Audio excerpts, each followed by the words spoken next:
Bonjour à tous, Paul Midi, député de la majorité présidentielle. Alors ce matin, je suis à l'Assemblée nationale avant de retourner en Circo cet après-midi.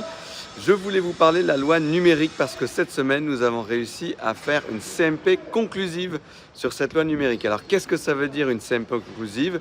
Eh bien vous savez, la loi numérique, c'est comme tous les projets de loi, elle a été proposée par le gouvernement, elle a été débattue au Sénat, votée au Sénat, qui l'a évidemment modifiée. Ensuite, on a pris le texte du Sénat. On l'a débattu à l'Assemblée nationale, on l'a modifié, on l'a amélioré et on l'a fait voter. Et la CMP, c'est la réunion qu'il y a entre les sénateurs et les députés pour se mettre d'accord sur une version de compromis entre la version qui a été votée par le Sénat et la version qui avait été votée par l'Assemblée nationale. Quand la CMP est dite conclusive, c'est qu'on se met d'accord sur un compromis. Ça a été le cas sur la loi numérique cette semaine.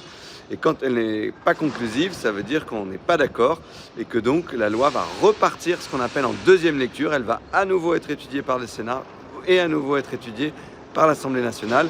Et en dernier ressort, c'est l'Assemblée nationale qui a le dernier mot. Et c'est le texte de l'Assemblée nationale qui fait foi.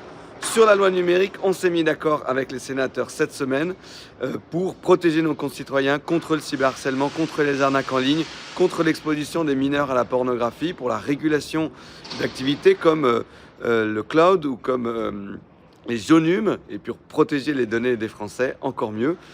Et donc c'est une très bonne nouvelle. Ça veut dire que cette loi, avec le compromis qu'on a trouvé avec les sénateurs, elle sera votée par tous les sénateurs, je l'espère, le 2 avril, et puis par tous les députés, je l'espère, en tout cas par une majorité, le 10 avril. Voilà, je vous tiendrai au courant évidemment quand ces votes seront finalisés, mais c'est déjà une très belle étape et je vous souhaite à tous une très bonne journée.